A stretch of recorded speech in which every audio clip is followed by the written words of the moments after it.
Hello everyone, ये 19 video हमारे सी learning series का, जिसमें आज हम देखेंगे पॉइंटर्स एंड फंक्शंस। तो हमारे पास पॉइंटर एंड फंक्शन में दो टर्म्स है, एक है पास बाय वैल्यू और एक पास बाय रेफरेंस। तो पहले हम पास बाय वैल्यू देखते हैं। पास बाय वैल्यू में हम यहाँ पर फंक्शन बनाएंगे। मैं बना लेता हूँ वॉइड func1, जिसके अंदर हम एक इंटीजर x पैरामीटर लेंगे और फिर यहाँ पर x की वैल्यू 100 कर देंगे। अब यहाँ पर हमारे मेन फंक्शन में हम पहले एक वेरिएबल को इनिशियलाइज कर लेते हैं, डिफाइन कर लेते हैं इंट a इक्वल टू 10। मैंने वेरिएबल बना लिया है। अब हम क्या करेंगे, हम func1 में a को पास कर देंगे। मतलब हमने पहले वॉइड फंक्शन बनाया जो कि कोई पैरामीटर लेकर कोई भी वेरिएबल x और x की वैल्यू 100 हो जाएगी। फिर हमारे मेन फंक्शन में हमने एक a बनाया जिसकी वैल्यू 10 है और func1 में हमने x की जगह पे a पास कर दिया। फिर उसके बाद अगर हम इसे प्रिंट कर देंगे, प्रिंट एफ,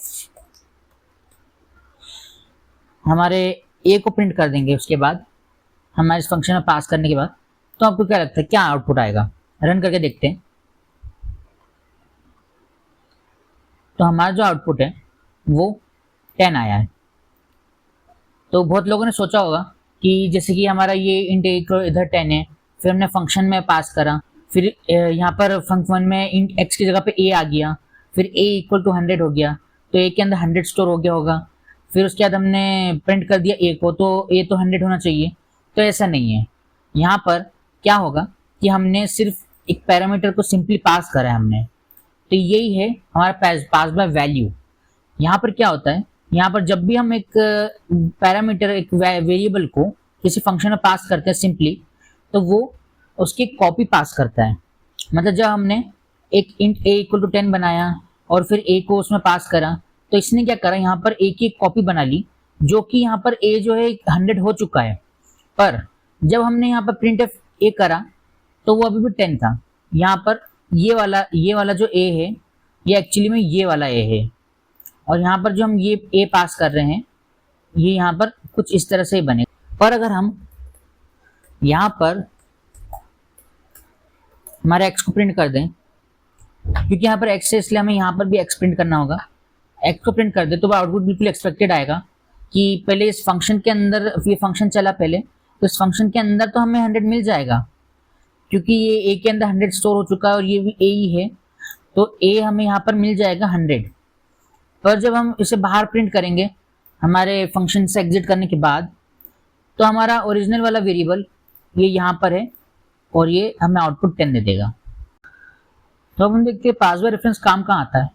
तो एग्जांपल के लिए मैं यहाँ पर एक वॉइड स्वैप करने का फंक्शन बना लेता हूँ, जो कुछ इंट x और इंट y लेगा और इन दोनों को स्वैप कर देगा। तो यहाँ पर मैं एक वेरिएबल बनाऊंगा, स्वैपिंग का लॉजिक लिखते हैं। अब स्वैपिंग के लॉजिक के लिए हम इंट टेम लिखते हैं, एक टेम्परेरी वेरिएबल बनाते हैं, फिर इसके अंदर हम पहले x को स्टोर करते हैं।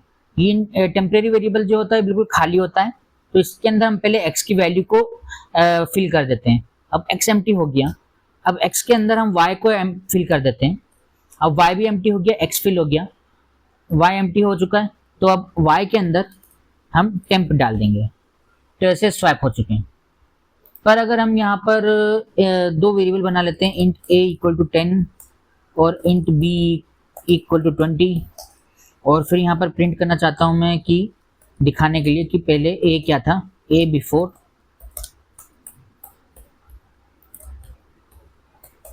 और सिमिलरली यहाँ पर भी प्रिंट b बिफोर।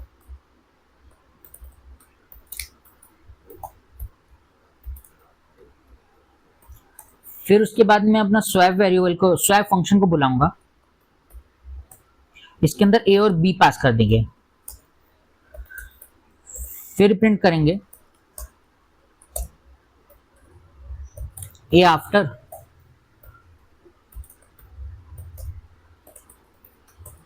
और b आफ्टर। तभी हमारा एक्सपेक्टेड बिहेवियर क्या होगा कि a बिफोर और b बिफोर में तो हमारा ये वैल्यूज आ जाएंगे 10 20, पर स्वैप करने के बाद हमारा 20 और 10 आना चाहिए। तो देखते हैं क्या होता है। यहाँ पर देखने को मिल रहा है कि a बिफोर 10 था और a आफ्टर भी 10 है, b बिफोर 20 था, b आफ्टर भी 20 है। तो ये तो हमारा स्वैप फंक्शन तो बिल्कुल काम नहीं करा। ऐसा नहीं है, स्वैप फंक्शन काम करा है, पर हमने क्या करा, हमने ये वेरिएबल्स जब स्वैप फंक्शन के अंदर पास करें तो इसने क्या किया, इस फंक्शन ने a और b की एक कॉपी बना ली, वो कॉपी को हमने स्वैप करा है बस। और यहाँ पर हम ओरिजिनल वेरिएबल को प्रिंट करने की कोशिश कर रहे हैं, तो इसलिए हमारे ओरिजिनल वेरिएबल स्वैप नहीं हुए हैं, और हम तो ओरिजिनल वेरिएबल को स्वैप करना चाह रहे हैं। तो तब यहाँ पर काम आता है पास बाय रेफरेंस। तो इस पास बाय रेफरेंस के अंदर हम क्या करेंगे, हम पॉइंटर्स को पास करेंगे। तो यहाँ पर इंट x की जगह इसको पॉइंटर x बना लेते हैं, y को भी पॉइंटर y बना लेते हैं। तो यहाँ पर भी हमारे पास पॉइंटर्स हो जाएंगे। और एक और चीज, अभी हमने तो बोल दिया कि इंट पॉइंटर x की जगह एक एड्रेस आएगा, तो वो x के अंदर स्टोर हो जाएगा। अब x जो है यहाँ पर तो एड्रेस है, तो हम एड्रेस को कैसे स्वैप कर सकते हैं, तो इसलिए हम यहाँ पर एस्टेरिस्क लगाते हैं, मतलब डी रेफरेंस ऑपरेटर, जो कि बोलता है कि उस एड्रेस पे जाओ और उस एड्रेस की वैल्यू निकाल के लेके आओ। तो इसलिए हम यहाँ पर भी एस्टेरिस्क लगाते हैं, सिमिलरली y के लिए भी। अब यहाँ पर हम क्या करेंगे, जैसे हम लिखते हैं पॉइंटर की इक्वल में, मतलब पॉइंटर के अंदर हम कोई एड्रेस स्टोर करते हैं, वैसे ही हम यहाँ पर उसकी प्लेस पे एड्रेस ऑफ ऑपरेटर लगा देंगे। मतलब int pointer x equal to address of a। तो ये सिमिलर हो गया कि हम कुछ ऐसा लिख रहे हैं, int pointer x equal to address of a, कुछ ऐसा लिख रहे हैं। x पॉइंटर x के अंदर a का एड्रेस स्टोर होता है, तो ये कुछ इसी के इक्विवेलेंट होगा। अब अगर इस प्रोग्राम को रन करें तो अब हमें यहाँ देखने को मिल रहा है कि हमारा a बिफोर तो 10 था, b बिफोर 20 था, पर a आफ्टर 20 हो गया, b आफ्टर 10 हो गया। मतलब हमारे वेरिएबल जो है सक्सेसफुली स्वैप हो गए, क्योंकि पास बाय रेफरेंस एड्रेस के साथ वर्क करता है। तो इसने क्या करा, ये प्रॉपर हमारा एड्रेस पे गया, उस एड्रेस पे जाके उसने वैल्यू को चेंज करा। तो इसने यहाँ पर कॉपी नहीं ली, इसने एक्चुअल में एड्रेस लिया है और एड्रेस पे जाके वैल्यू को चेंज कर दिया है। तो ये था हमारे पॉइंटर्स एंड फंक्शंस। अब नेक्स्ट वीडियो से हम देखेंगे स्ट्रक्चर्स। Thank you.